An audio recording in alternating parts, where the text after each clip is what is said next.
24শে November 2024 ব্যাঙ্গালোরের একটা কাপল friendly 3 star hotel royal living. এই হোটেলের 104 নম্বর রুমে গত দুদিন ধরেই একটু প্রাইভেটে সময় কাটাচ্ছে এক কাপল, এবং ওই দিন সকালে তাদের চেক আউট করার কথা। এবার হোটেলে চেক আউট করার সময় 10টা থেকে 10:30, কিন্তু আশ্চর্যের বিষয় হচ্ছে প্রায় 12টা বেজে যাওয়ার পরেও ওই 104 নম্বর রুম থেকে কেউ চেক আউটের জন্য রিসেপশনে এলো না। তো যথারীতি হোটেলের রিসেপশনিস্ট তখন ফোন করে 104 নম্বর রুমের ল্যান্ডলাইনে, কিন্তু না, কেউ ফোন তোলে না, এবং এইভাবেই কিছুক্ষণ ধরে রিং হবার পর নিজে থেকেই ডিসকানেক্ট হয়ে যায়।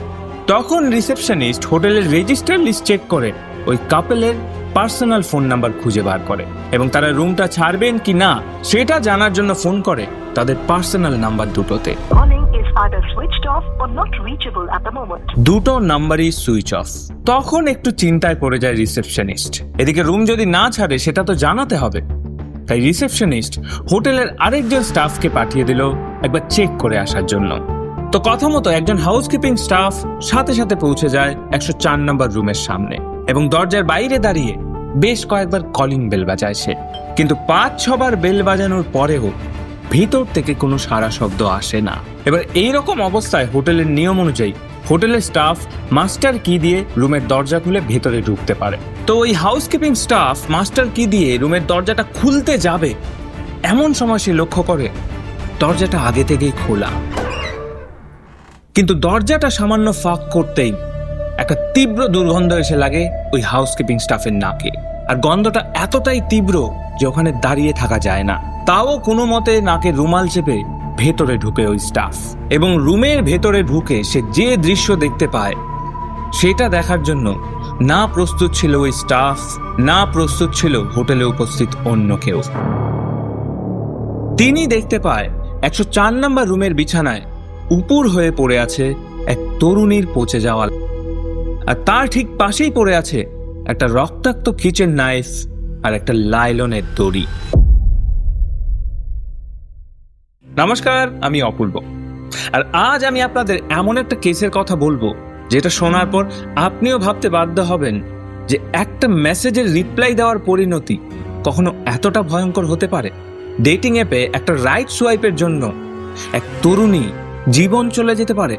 এটা এমন একটা কেস যেটা শুরু হয়েছিল একটা ডেটিং অ্যাপে স্ক্রল করা থেকে, আর শেষ হয়েছিল এক তরুণীর রক্ত দিয়ে। যাই হোক, চলো আর দেরি না করে শুরু করা যাক আমাদের আজকের case, the dating app murder case. কিন্তু ভিডিওটা শুরু করার আগে সব সময়ের মতো আপনাদের কাছে আমার ছোট্ট অনুরোধ, আমাদের এই চ্যানেলে 1 লাখ সাবস্ক্রাইবার কমপ্লিট হতে আর মাত্র কয়েক হাজার সাবস্ক্রাইবার বাকি।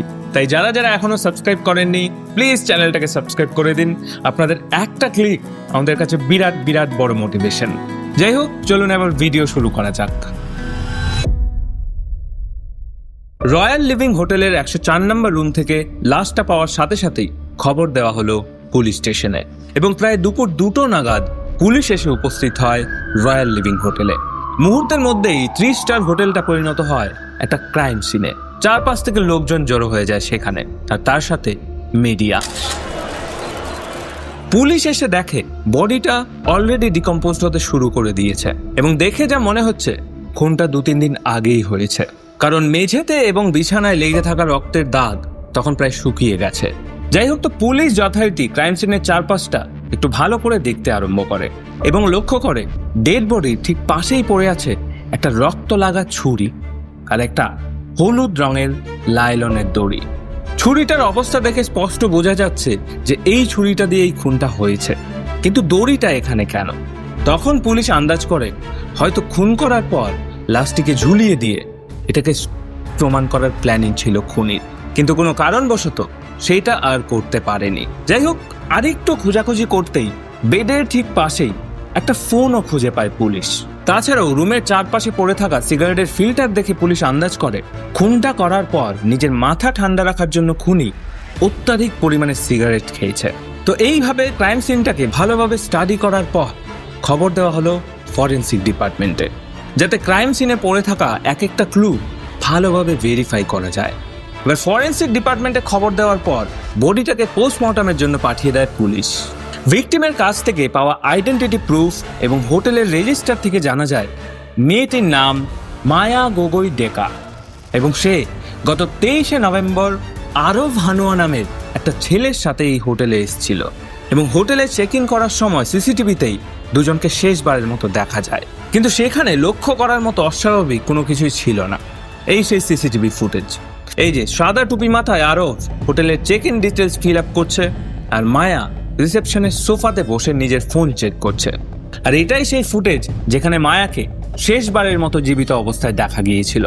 আরব এবং মায়া একদম শুরুতে মানে 23শে নভেম্বর হোটেলের রিসেপশনে জানিয়েছিল তারা কেবল একদিনের জন্যই থাকবে, কিন্তু পরের দিন সকালে যখন চেক আউটের জন্য আরবকে ফোন করা হয় তখন সে জানায় তারা আরও একদিন থাকতে চায়। এবং এটা নতুন কিছুই না, কারণ এর আগেও অনেক কাপল একদিনের জন্য এসে তারা আরও বেশ কিছুদিন থেকে গেছে। তাই বিষয়টাকে একেবারেই স্বাভাবিকভাবে নিয়েছিল হোটেলের ম্যানেজমেন্ট। কিন্তু তারপর পরের দিন অর্থাৎ 25শে নভেম্বর যখন আবার আরবকে হোটেলের তরফ থেকে ফোন করা হয় তখন আরব তাদের স্টে আরও একদিন এক্সটেন্ড করতে চায়। কিন্তু অবাক করা বিষয় ছিল রুমে ঢোকার পর থেকেই আরব এবং মায়া একবারের জন্য কেউ রুম থেকে বাইরে আসেনি, এমনকি রুম সার্ভিসের জন্য কোনো কল করেনি। যদিও এটা আরব এবং মায়ার সম্পূর্ণ ব্যক্তিগত ব্যাপার, তাই তখন এই বিষয়টা নিয়ে কেউ সেরকম মাথা ঘামায়নি। যদি ঘামাতো তাহলে হয়তো খুনি এতদূর পালাতেই পারতো না।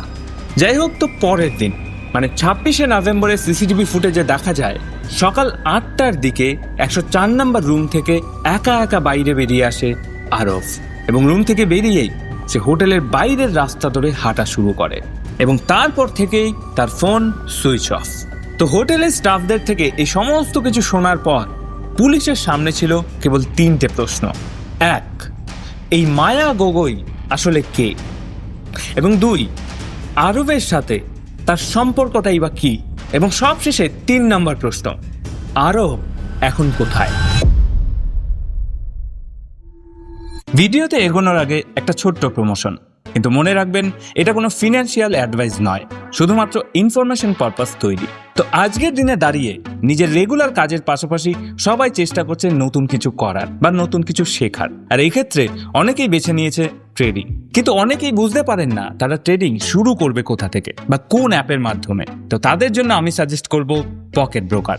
পকেট ব্রোকার আমাদের মতো বিগিনারদের জন্য একটা অত্যন্ত পাওয়ারফুল এবং ইজি টু ইউজ প্ল্যাটফর্ম।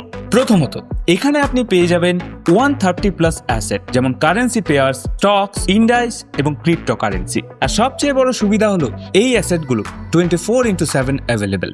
এবং দ্বিতীয়ত, পকেট ব্রোকার সেই সমস্ত প্ল্যাটফর্মগুলোর মধ্যে একটি যেখানে বিটিসি এবং ইটিএফ এ ট্রেড করা যায় এবং খুব শীঘ্রই আরও কিছু নতুন ক্রিপ্টো অ্যাসেট অ্যাড হওয়ার কথা আছে, তাই অপশন আরও বাড়তে পারে। এবং তৃতীয়ত, এখানে ডিপোজিট এবং উইথড্রল করা খুব সহজ।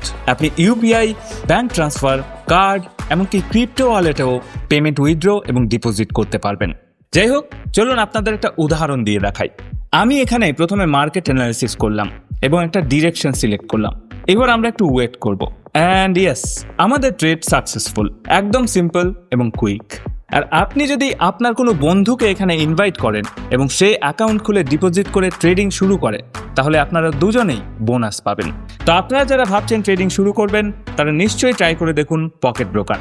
আমি ভিডিওর ডেসক্রিপশনে লিঙ্ক দিয়ে দিয়েছি, সেখান থেকে গিয়ে চেক আউট করতে পারেন। আর আমার এই প্রোমো কোডটা ইউজ করলে আপনিও পেয়ে যাবেন 100% জয়নিং বোনাস। তাই আর দেরি করবেন না, আজই চেক আউট করুন। কিন্তু সবশেষে আবারও বলছি, ট্রেডিংয়ে আর্থিক ঝুঁকির সম্ভাবনা থাকে, তাই অবশ্যই নিজে বুঝে এবং নিজের দায়িত্বে টাকা ইনভেস্ট করবেন। তো চলুন এবার আমাদের ভিডিওতে ফেরা যাক। 19 বছর বয়সী মায়া গগৈ ডেকা আসলে গৌহাটির কৈলাসনগরের বাসিন্দা। ছোটবেলায় একটা অ্যাক্সিডেন্টে মা বাবা দুজনকেই হারিয়েছিল মায়া, এবং তারপর থেকে মায়া তার দিদা এবং মামার সাথেই থাকতো এবং সেখান থেকেই সে পড়াশোনাও কমপ্লিট করেছে। ছোটবেলা থেকেই নিজের সমবয়সী আর 5টা বাচ্চার থেকে মায়া ছিল অনেক বেশি ম্যাচিওর, কারণ ছোটবেলা থেকেই মা বাবাকে ছাড়া একটা মেয়ের বড় হয়ে ওঠা যে কতটা কঠিন সেটা সে ভালো মতোই বুঝতে পেরেছিল। তাই যদিও মায়ার মামা কিংবা দিদার তরফ থেকে তাকে কাজের জন্য কোনো জোর দেওয়া হয়নি, তাও নিজের পড়াশোনা শেষ হতে না হতেই মাত্র 19 বছর বয়সে আসাম থেকে ব্যাঙ্গালোর চলে আসে মায়া।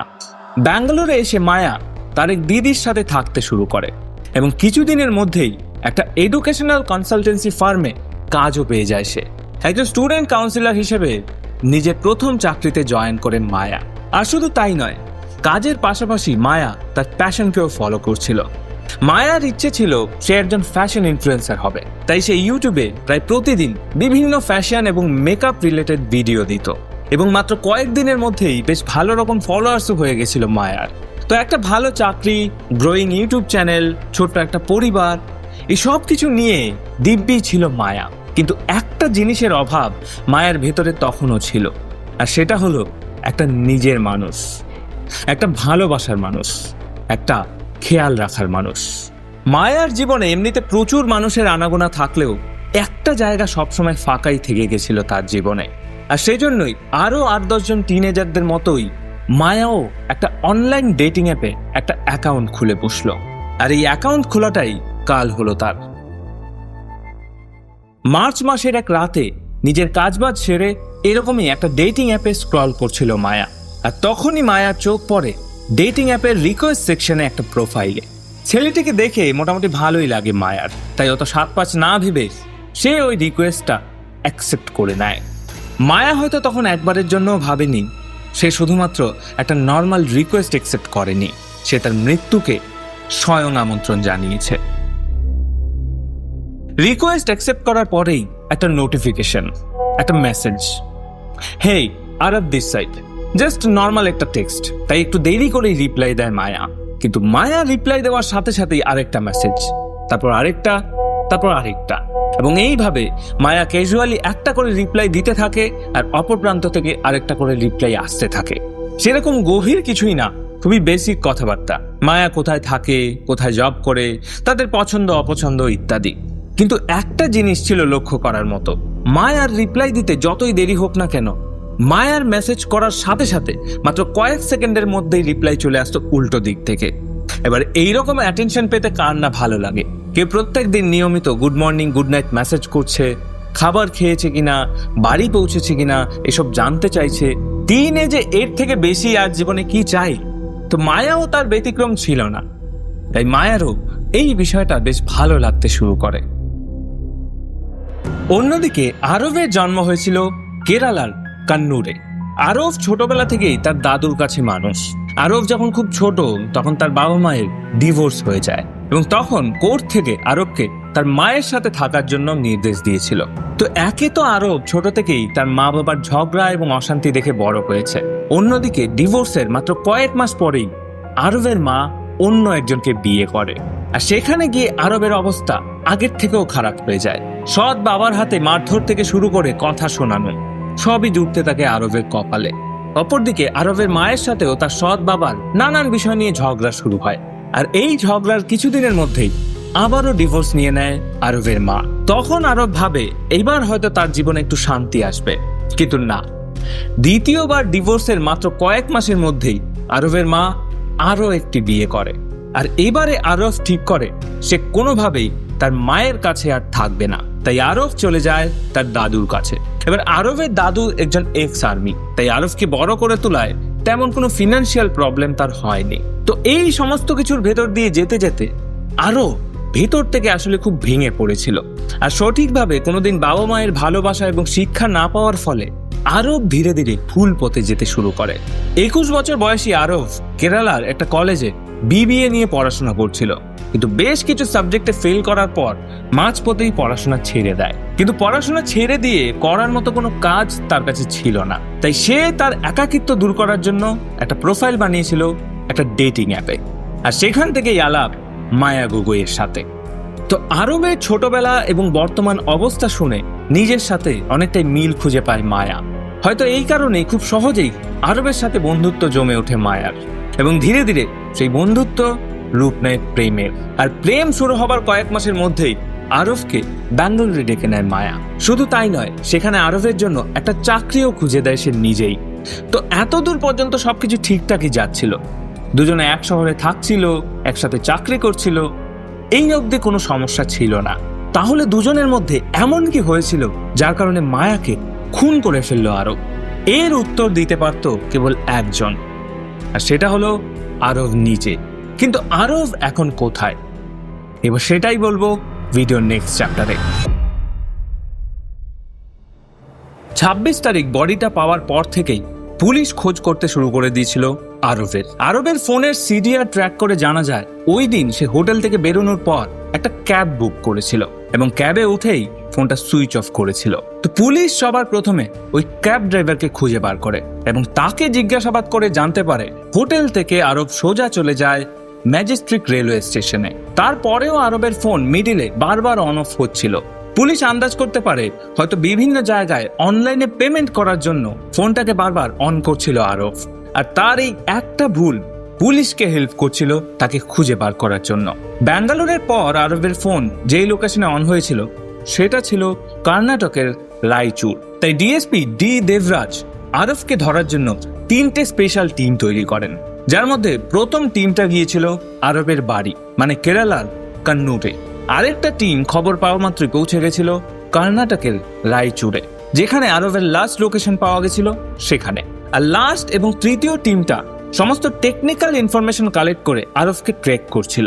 যেহেতু এসবের মধ্যেই পুলিশের কাছে এসে পৌঁছায় মায়ার পোস্টমর্টম রিপোর্ট, যেখানে পরিষ্কার লেখা ছিল মায়ের মাথায় এবং কাঁধে অজস্র আঘাতের চিহ্ন পাওয়া গেছে।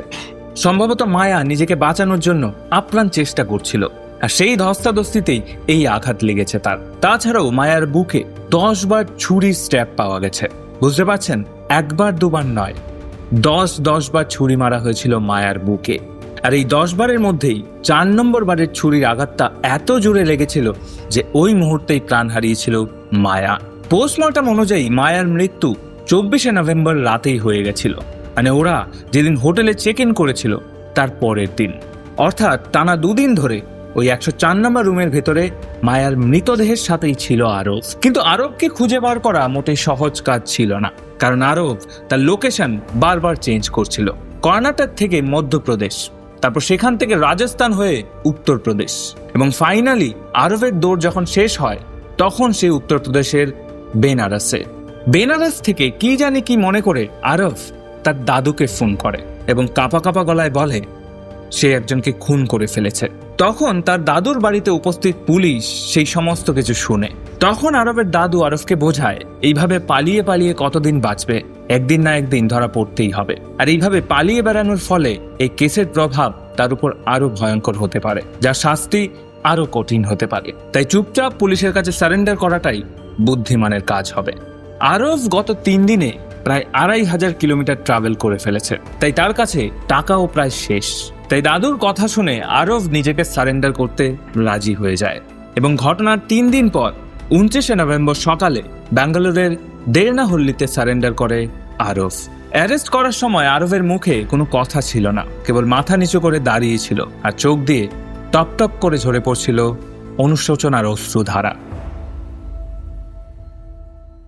যাই হোক, গ্রেফতারের পর শুরু হয় আরবের জবানবন্দি। জিজ্ঞাসাবাদে একদম শুরুতেই সে তার অপরাধের কথা স্বীকার করে নিয়েছিল, কিন্তু এই খুনটা সে কেন করেছে সেটা কিছুতেই বলতে চাইছিল না আরব। তাকে যখনই কিছু জিজ্ঞেস করা হচ্ছিল সে পুলিশকে কেবল একটাই উত্তর দিত, এটা একটা পার্সোনাল ম্যাটার। পুলিশ আরবের মানসিক অবস্থা দেখেই বুঝতে পারে এইভাবে আরবের মুখ থেকে একটা কথাও বের করা যাবে না।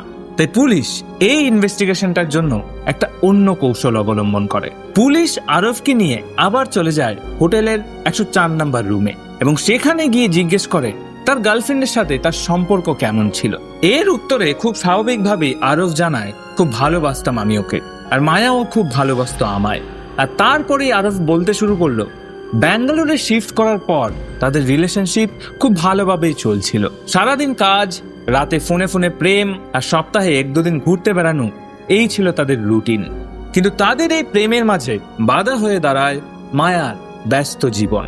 মায়ার কাজ, অত্যাধিক বন্ধু বান্ধব, তার ইনফ্লুয়েন্সিং কেরিয়ার, এসবের মাঝে আরব যেন কোথাও নিজেকে খুঁজে পাচ্ছিল না। অপরদিকে মায়ার একাধিক ছেলে বন্ধু থাকার বিষয়টাকে কোনোদিনই ভালোভাবে দেখতো না আরব। এই বিষয়টা নিয়ে হামেশাই তাদের মধ্যে ঝগড়া হতো। এমনকি কয়েকবার ঝগড়ার পারদ এমন জায়গায় গিয়ে পৌঁছায় যে তাদের ব্রেকআপও হয়ে গেছিল। কিন্তু প্রতিবার ব্রেকআপের পরেই তারা আবার সবকিছু ঠিকঠাক করে নিত। কিন্তু গত কয়েক মাস ধরে হওয়া একটা ঝামেলা ভেতর থেকে নাড়িয়ে দিয়েছিল আরফকে, এবং তখন থেকেই সে ভেতর মায়াকে হারিয়ে ফেলার ভয় পেতে শুরু করে। তাই আরফ মায়াকে লিভ ইনে থাকার প্রস্তাব দেয়, কিন্তু মায়া তার এই প্রস্তাবে রাজি হয় না। কারণ ব্যাঙ্গালোরে মায়া তার দিদির কাছে থাকতো, তাই তার পক্ষে এত তাড়াতাড়ি লিভ ইন রিলেশনশিপে যাওয়া সম্ভব ছিল না। কিন্তু এই একটা না আরবের মনে সন্দেহের বীজ বুনতে শুরু করে। সে ভাবতে থাকে, তাহলে কি মায়া অন্য কাউকে ভালোবাসে, বা কোনো রকম ভাবে মায়া কি তাকে ঠকাচ্ছে? আর এই ভাবনা থেকেই মায়াকে বারবার জোর করতে থাকে লিভ ইনে থাকার জন্য। শেষে মায়া যখন কোনোভাবেই রাজি হয় না, তখন আরব তাকে একটা দিনের জন্য তার সাথে থাকার কথা বলে, এবং এবারে আরবের একবার বলাতেই মায়া এই প্রস্তাবে রাজি হয়ে যায়। কারণ আরবের সাথে থাকতে তার কোনো অসুবিধা ছিল না, তার অসুবিধা ছিল শুধু বাড়ির লোক যেন জানতে না পারে। তাই একদিনের এই বিষয়টা খুব সহজেই ম্যানেজ করে নেয় মায়া এবং চলে যায় আরবের সাথে দেখা করতে। এরপর 23শে নভেম্বর সকালে আরব এবং মায়া দুজনে দেখা করে। তারপর দুপুর 12:30টার দিকে দুজনে একসাথে গিয়ে চেক ইন করে রয়্যাল লিভিং হোটেলের 104 নম্বর রুমে। এইটাই হয়তো শেষবার যখন মায়া এতটা খুশি হয়েছিল এবং শেষবারের মতো বিশ্বাস করেছিল আরবকে। আরবের স্বীকারোক্তি অনুযায়ী আরব এবং মায়া রুমের ভেতরে যাওয়ার পর আবার কোনো একটা বিষয় নিয়ে ঝগড়া শুরু হয় তাদের।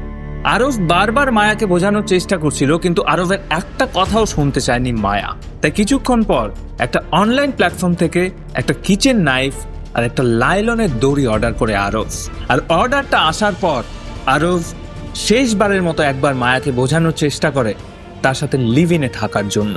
কিন্তু তখনও মায়া কোনো কথা না শোনায় শুরু হয় হাতাহাতি, তারপর দস্তাদস্তি এবং একসময় ছুরির। আরবের কথায় এই গোটা ঘটনাটাই ঘটেছিল রাগের মাথায়, এবং পুলিশও পরে মিডিয়াকে জানিয়েছে সেদিন মায়াকে খুন করার উদ্দেশ্য নিয়ে আসেনি আরব। যদি আগে থেকেই তার এই প্ল্যান থাকতো তাহলে হোটেলে চেক ইন করার সময় নিজের সমস্ত অরিজিনাল ডকুমেন্ট দিয়ে চেক ইন করতো না।